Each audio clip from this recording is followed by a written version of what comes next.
오늘 주신 하나님의 말씀은 시편 23편의 말씀이 되겠습니다. 구약 성경 시편 23편 1절부터 끝절까지 1절부터 끝절까지 함께 읽겠습니다. 여호와는 나의 목자시니 내가 부족함이 없으리로다. 그가 나를 푸른 조장에 누이시며 쉴만한 물가으로 인도하시는도다. 내 영혼을 소생시키시고 자기 이름을 위하여 의의 길로 인도하시는도다. 내가 사망의 음침한 골짜기로 다닐지라도 해를 두려워하지 않을 것은 주께서 나와 함께 하심이라. 주의 지팡이와 막대기가 나를 안위하시나이다. 주께서 내 원수의 목전에서 내게 상을 베푸시고 기름으로 내 머리에 바르셨으니 내 잔이 넘치나이다. 나의 평생의 선하심과 인자하심이 정녕 나를 따르리니 내가 여호와의 집에 영원히 거하리로다. 아멘. 새삼스럽게 시편 23편을 읽습니까? 무슨 장례 예배도 아닌데 구약의 하나님과 신약의 하나님이 어떻게 일치하느냐를 공부하고 있습니다. 왜냐하면 많은 사람들이 주장하기를 구약 시대 신앙은 좀 원시적이었다가 신약 성경에 이르러서 성숙해졌다라고 말하기 때문입니다. 또 구약의 하나님은 좀 무서운 하나님, 심판의 하나님으로 비춰지다가 신약 성경에 이르러서 탕자의 아버지와 같은 사랑의 하나님으로 부각되었다라고 주장하는 사람들이 많이 있습니다. 구약의 하나님과 신약의 하나님이 어떻게 일치하느냐를 알기 위해서는 구약의 교리와 신약의 교리가 얼마만큼 일맥상통하느냐를 알아야 됩니다. 특별히 내세관이 얼마만큼 일치하느냐 하는 것이 중요합니다. 내세라 하면 사람이 죽은 후에 어디로 가고 어떻게 되느냐를 말하는 것입니다. 구약 시대는 의외로 구약 시대라고 말하는 것보다는 구약 성경에는 의외로 내세관이 희미했어요. 의외라고 생각하실 것입니다. 구약 시대에는 사람이 죽은 후에 딱히 어디로 가느냐를 말하지 않았습니다. 어떻게 되느냐를 딱 부러지게 말하지 않았습니다. 적어도 하나님의 입에서 나오는 말씀으로 그것을 분명하게 말씀하신 성경 구절을 찾기가 어렵습니다. 있다면 너는 죽어 열조에게로 돌아가리라, 이런 말씀 정도입니다. 열조에게로 돌아간다는 말이 무슨 뜻입니까? 다윗은 자신의 죽음에 대해서 말할 때 모든 사람이 가는 길을 간다라고 말했고, 나는 그에게로 가거니와 그는 내게로 오지 않는다라고 말을 했지요. 구약 성경에는 천국에 대한 개념이 없습니다. 하나님 나라에 대한 개념이 없습니다. 위의 것을 쫓으라 같은 말씀이 없습니다. 구약 성경에 하나님이 이스라엘 민족에게 주신 복은 땅에 속한 것이었습니다. 땅의 모든 족속이 복을 받으리라. 나가서도 복을 받고 들어와서도 복을 받고, 성에서도 복을 받고 들에서도 복을 받고, 이런 복을 주셨고, 그리고 하나님이 이스라엘 민족에게 주신 복의 집약체는 가나안 땅이었어요. 가나안 땅, 이것이 상징하는 것은 이스라엘 민족에게 하나님이 약속하신 모든 것, 그 모든 것을 집약한 것이 가나안 땅이었어요. 그래서 가나안 땅을 약속의 땅이라고 부르는 것입니다. 이처럼 땅에 집착하던 이스라엘 백성에게 예수님이 오셔서 천국을 가르치셨으니 이것은 완전히 초점이 땅에서부터 하늘로 바뀐 것입니다. 너희 보화를 땅에 쌓아두지 말고 하늘에 쌓아두라. 이같이 극명하게 땅과 하늘을 비교하는 성경 구절이 구약에 없습니다. 영생이라든가 구원이라든가 너희 이름이 하늘에 기록된 것으로 기뻐하라 같은 말씀, 이 모든 것은 신약 성경에 이르러서 전모를 나타낸 것입니다. 그렇다면 이제 중요한 질문은 어떻게 구약과 신약의 교리가 일치한다라고 말할 수 있느냐는 것입니다. 그것이 중간에 끊어지지 않았느냐? 신약에 와서 비약하지 않았느냐? 그 비약의 근거가 어디 있느냐? 아주 중요한 질문이 아닐 수 없습니다. 이와 같은 질문이 있으므로 우리가 성경을 이해할 수 있게 되는 것입니다. 성경을 읽어야 되는 이유가 분명해지는 것입니다. 우리가 성경에서 찾고자 하는 해답이 분명해지는 것입니다. 대다수의 사람들은 대부분의 경우에 성경을 읽기는 읽되 무엇을 찾는지 모르고 그냥 읽을 때가 많은데, 우리에게 구체적인 질문이 있을수록 성경에서 무엇을 찾느냐 하는 것이 분명해지고, 그리고 성경을 이해할 수 있는 폭이 그만큼 넓어집니다. 관점을 가지고 성경을 연구한다는 것이 이처럼 중요합니다. 그리고 이 관점은 어느 정도 성경을 읽어보기 전에는 생기지 않습니다. 그러니까 성경을 많이 읽음으로 성경을 읽을 수 있는 안목을 갖게 되는 것입니다. 그래서 안목을 갖고 성경을 읽음으로 나의 성경 지식이 구체화되고 그것이 조직화되고 그것이 깊이가 있고, 그리고 사람들이 구체적으로 묻는 질문에 대한 해답을 줄 수가 있고, 그리고 여기에 이제 하나님의 말씀이 어떤 추상적인 하늘에 속한 말씀이 아니고 모든 인간에게 필요하고 그리고 도움이 되는 말씀이라는 것을 전할 수가 있습니다. 그러므로 구약과 신약의 내세관을 이어줄 만한 고리가 과연 얼마나 있느냐, 아주 중요한 질문이 아닙니까? 그런데 첫 번째로 생각할 것은 구약에 나오는 믿음의 인물들에게 한 가지 현저한 공통점이 있는데, 그들은 죽음 이후에 대하여 두려워하지 않았다는 사실이에요. 내세관이 분명하지 않았음에도 불구하고 그들은 죽음을 앞두고 두려워했다든가, 내가 이제 어떻게 되느냐, 어디로 가느냐를 두려워하는 흔적이 보이지 않았습니다. 그리고 죽음이라는 현실 앞에서 낙심했다는 이스라엘 사람을 찾아볼 수 없습니다.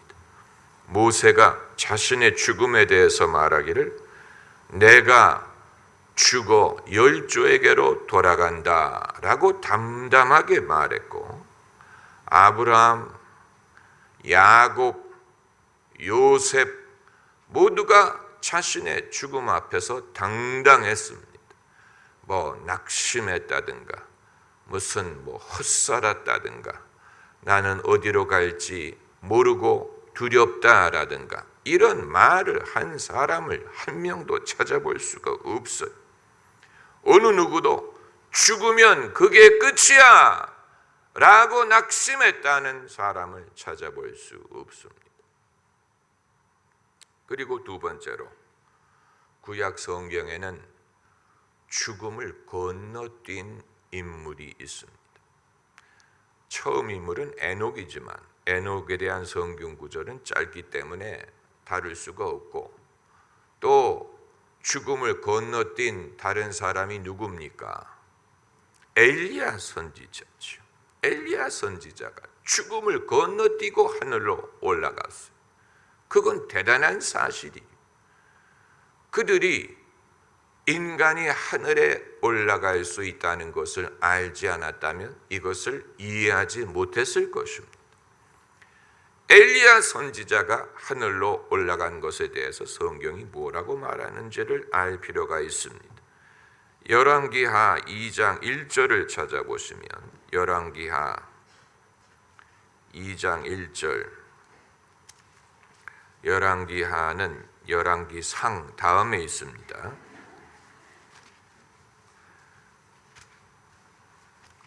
구약성경 560면 열왕기하 2장 1절을 보시면 여호와께서 회리바람으로 엘리야를 하늘에 올리고자 하실 때, 놀라운 구절이 하나님이 믿음의 사람을 하늘로 올리신다라는 개념. 사람이 하늘에 올라갈 수 있다는 것, 하늘에 사람이 올라가서 거할 곳이 있다는 것, 당신의 믿음의 사람을 하나님이 영접하신다, 데리고 가신다라는 개념입니다. 하늘로 올리고자 하실 때, 그럼 엘리야 자신은 뭐라고 말했느냐? 9절에 건너매 엘리야가 엘리사에게 이르되 나를 내게서 취하시기 전에, 하나님이 자신을 취하신다라는 말을 썼어요. 네, 취하신다. 그 말은 데리고 가신다. 나를 클레임하신다. 나를 주장하신다라는 말이에요. 또 10절에도 같은 말을 했지요. 그러나 나를 내게서 취하는 것을 내가 보면, 그리고 이제 그 사건 자체를 11절이 말하고 있는데, 두 사람이 행하며 말하더니 호련히 불수레와 불말들이 두 사람을 격하고 엘리야가 회리바람을 타고 승천하더라. 예수님이 승천하셨지만 구약에 엘리야도 승천을 한 전력이 있습니다. 놀라운 일이, 불말과 불수레가 두 사람을 격하고, 그러니까 엘리야가 불수레를 타고 올라간 건 아니에요. 불수레가 나타난 것뿐이죠. 엘리야는 회리바람을 타고 승천했다. 어디로 갔을까? 이스라엘 백성들은 아직까지도 생각이 좀 원시적이어서 하나님이 엘리야를 어느 산 위에 데려다 놓으신 게 아니냐라고 생각을 했는데, 승천이란 말은 문자 그대로 이 땅을 떠나서 다른 차원으로 데려가셨다라는 뜻입니다. 그러니까 구약 시대의 사람들이 천국에 대해서 구체적으로 알고 있었던 것 같지 않지만, 그럼에도 사람이 올라갈 수 있는 하늘에 대해서 알고 있었습니다. 이것이 중요한 것입니다. 그리고 이제 세 번째로 생각할 것은, 그들이 영생이나 구원이나 천국에 대해서 어렴풋이밖에는 알 수 없었다는 것은 지극히 당연한 것이고 합당한 것입니다. 왜 그런지 아세요? 예수께서 오시기 전에 이스라엘 백성이 벌써 천국과 구원에 대해서 알고 있었다면 예수님이 필요 없었을 것이기 때문입니다. 예수님이 오신 후에 비로소 천국에 대해서 소개하셨고, 그리고 천국 갈 길을 예수님이 열어주셨습니다. 그렇기 때문에 예수님이 오시기 전에는 아직 이 진리를 사람들이 알지 못했고, 그리고 거기로 가는 길도 알지 못했습니다. 도마가 예수님에게 한 질문이 유효합니다. 주께서 어디로 가시는지 우리는 알지 못하나이다. 이것은 도마만의 질문이 아니고 그 이전까지 살던 모든 이스라엘 백성이 갖고 있었던 질문입니다. 어디로 가는지 우리는 알지 못합니다. 천국 가는 길을 우리는 배운 적이 없고 본 적이 없고 알지 못합니다. 그때 예수께서 내가 곧 길이요 진리요 생명이다. 나로 말미암지 않고는 아버지께로 올 수 없다. 그러니까 예수 그리스도께서 비로소 그 길을 보여주신 것이고, 당신이 그 길이라는 것을 말씀하신 것입니다. 그리고 이제 네 번째로 천국과 구원에 대한 교리는 예수님이 오실 때까지는 보류 상태에 있었어요. 보류란 말은 없다는 말이 아니고 기다린다라는 말입니다. 어떤 사건이 생길 때까지 다루지 않고 기다린다라는 말이 보류한다는 말이에요. 그런데 이제 예수님이 오셔서 답할 질문들, 예수님이 오셔서 답을 할 인간의 문제에 대한 질문들은 이미 구약 성경에 이미 나왔어요. 창세기에 이미 나왔어요. 창세기 3장에 이미 문제들이 제기가 됐어요. 아담과 하와의 타락, 그리고 이것을 먹는 날에는 정령 죽으리라, 죽음에 대한 문제, 그리고 하나님이 아담과 하와를 에덴 동산에서 내쫓으셨죠. 소위 신락원, 낙원을 잃어버림, Paradise Lost, 낙원을 잃어버린 사건, 이 모든 것이 이미 창세기 3장에 일어난 사건. 인류의 문제를 창세기 3장이 이미 제시한 것. 그런데 그 이후 창세기 3장 이후 말라기 끝장까지 구약 성경은 이 문제에 대해서 답변을 하지 않았어요. 그 사실은 아십니까? 에덴 동산에 대해서 더 이상 언급하지 않았고, 아담과 하와의 문제에 대해서 더 이상 말하지 않았고, 죽음의 문제에 대해서 더 이상 말하지 않았어요. 답변을 보류한 것입니다. 언제까지? 예수께서 오실 때까지. 그래서 예수님이 오셔서 비로소 인간의 죄의 문제에 대한 해결책을 제시한, 나를 믿는 자는 죽어도 살고 무릇 살아서 믿는 자는 영원히 죽지 아니하리라. 그리고 잃어버린 낙원을 회복시켜 주신 것입니다. 내가 너에게 말하노니 오늘 내가 나와 함께 낙원에 있으리라.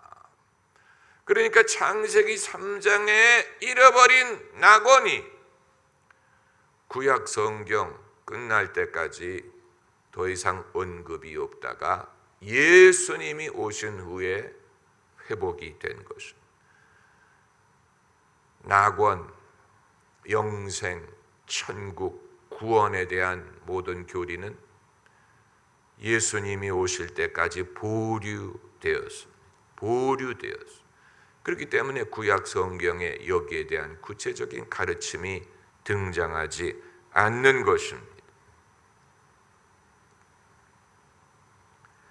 그리고 다섯 번째로, 비록 넷에 대한 답변이 보류되기는 했지만 어렴풋이 여기저기에 반영이 됩니다. 그 대표적인 사례가 시편 23편.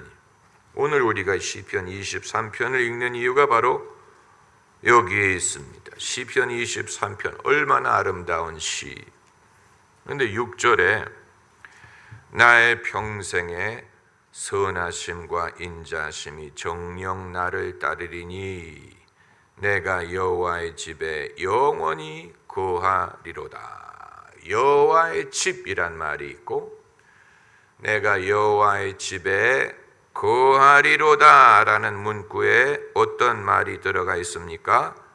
영원히 라는 말이 들어있는 것을 보면 이것은 사람이 땅에서 거할 수 있는 집을 말하는 것이 아니라는 것을 알 수 있습니다. 이미 나의 평생의 선하심과 인자하심이 나를 따르리라고 말을 했어요. 이미 내가 이 땅에 사는 동안 평생 그의 선하심과 인자하심이 나를 따르리라. 그러므로 그 다음에 하는 말은 이후에 일어날 일을 말하는 것입니다. 내가 여호와의 집에 영원히 거하리로다. 이것은 내세에 대한 말이에요. 사람이 이 땅을 떠난 후에 일어날 일을 말한 것입니다. 이보다 더 분명한 내세관은 있을 수가 없죠. 왜 이스라엘 백성이 이 구절에 대해서 좀 더 자주 연구하지 않는지 참으로 이상한 것입니다. 그렇기 때문에 구약 성경을 신약을 제외하고는 이해할 수 없습니다. 구약 성경을 따로 볼 수 없습니다. 신약 성경이 없는 구약은 불완전합니다. 신약이 있으므로 비로소 구약 성경이 온전케 되는, 신약이 없다면 구약 성경은 자체적으로 질문한 질문을 스스로 답하지 못했어요. 질문은 제기했어요. 그러나 거기에 대한 답변을 스스로 제기하지 못했어요. 그 답변이 신약 성경에 왔어요. 신약이 있기 때문에 구약의 모든 질문을 답할 수가 있는 것이고, 좀 더 구체적으로 예수 그리스도를 통해서 구약의 질문들을 답할 수가 있었던 것입니다. 왜 예수 그리스도께서 율법과 선지자의 증거를 받았느니라 라고 말하느냐? 구약과 율법과 선지자가 장차 오실 예수님을 바라보고 해답을 보류했기 때문입니다. 예수님을 바라보고 해답을 보류해서 기다렸어요. 예수님이 오셔서 비로소 거기에 대한 최종적인 완전한 답을 제시한 것이고, 그 답은 바로 예수님인 것입니다. 할렐루야. 기도하십시다.